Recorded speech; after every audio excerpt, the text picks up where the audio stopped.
Hello friends, স্বপ্নাস খানাপিনার নতুন একটি রেসিপিতে সবাইকে স্বাগতম। আজকে আমি পাকা আম ও ব্রেড দিয়ে খুব সহজভাবে মজাদার একটি ডেজার্ট তৈরি করে দেখাবো। চলুন আর দেরি না করে মজাদার এই রেসিপিটি দেখে নেই। ডেজার্টটি তৈরি করার জন্য এখানে আমি কিছু ব্রেড নিয়েছি। এবার এই ব্রেডগুলোকে আমি গোল করে কাটার জন্য একটি কৌটোর ঢাকনা নিয়েছি। এবার এই ঢাকনার সাহায্যে ব্রেডটাকে গোল করে কেটে নিচ্ছি। তবে আপনারা ইচ্ছে মতো যে কোনো শেপে এটা কেটে নিতে পারেন।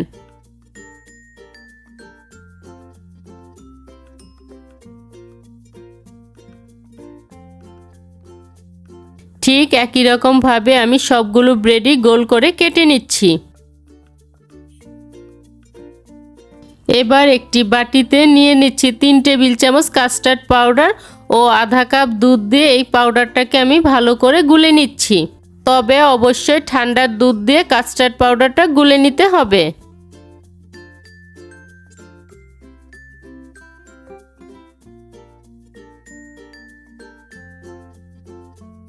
কাস্টার্ড পাউডারটা আমার গুলে নেওয়া হয়ে গিয়েছে। এবার একটি প্যানে আধা লিটার দুধ ও স্বাদমতো চিনি দিয়ে দুধটাকে আমি বলক ওঠা পর্যন্ত অপেক্ষা করব।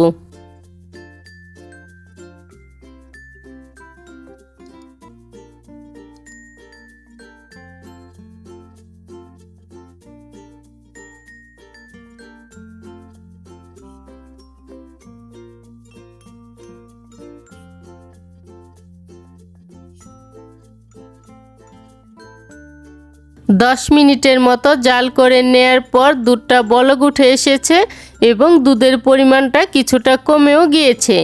এবার এর মধ্যে গুলে রাখা কাস্টার্ড পাউডারটা ভালো করে মিশিয়ে নিচ্ছি।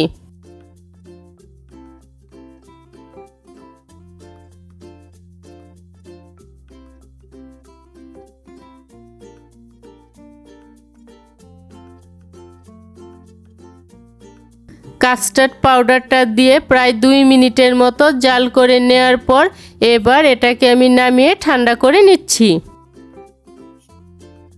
এখন ব্রেডের ভিতরের ফিলিংটা তৈরি করার জন্য এখানে আমি 1 কাপ জল ঝরানো ছানা নিয়েছি। এবার এর মধ্যে 2 টেবিল চামচ চিনি দিয়ে ছানাটাকে আমি ভালো করে মেখে নিচ্ছি।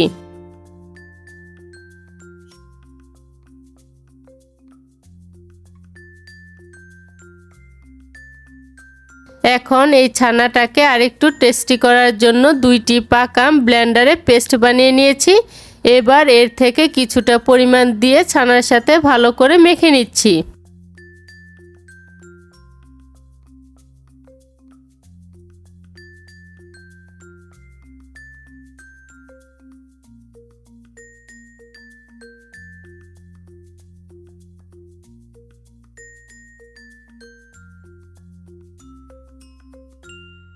ছানার সাথে আমের পিউরিটা ভালো করে মিশানো হয়ে গিয়েছে আর এদিকে কাস্টার্ডটাও ঠান্ডা হয়ে গিয়েছে।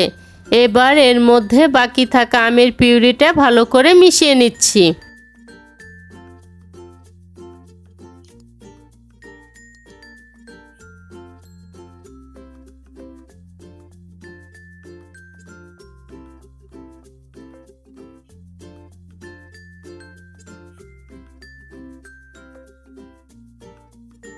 এখন কেটে নেওয়া একটি ব্রেডের উপর ছানার তৈরি মিশ্রণটা ভালো করে মেখে নিচ্ছি।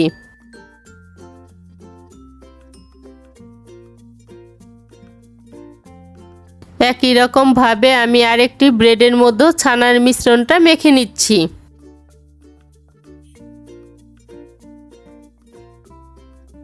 এখন এর উপর কিছু কিশমিশ ছড়িয়ে দিচ্ছি।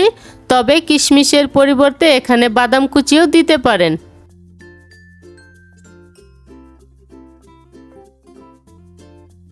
এবার আরেকটি ব্রেড দিয়ে এটাকে আমি ঢেকে দিচ্ছি।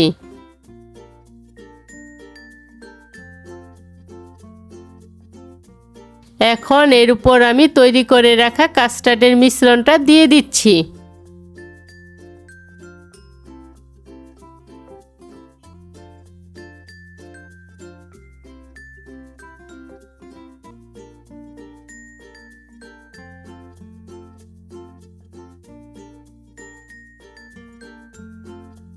সবশেষে এর উপর আমের টুকরো দিয়ে সাজিয়ে পরিবেশন করে নিলেই তৈরি হয়ে যাবে পাকা আম ও ব্রেড দিয়ে মজাদার এই ডেজার্ট।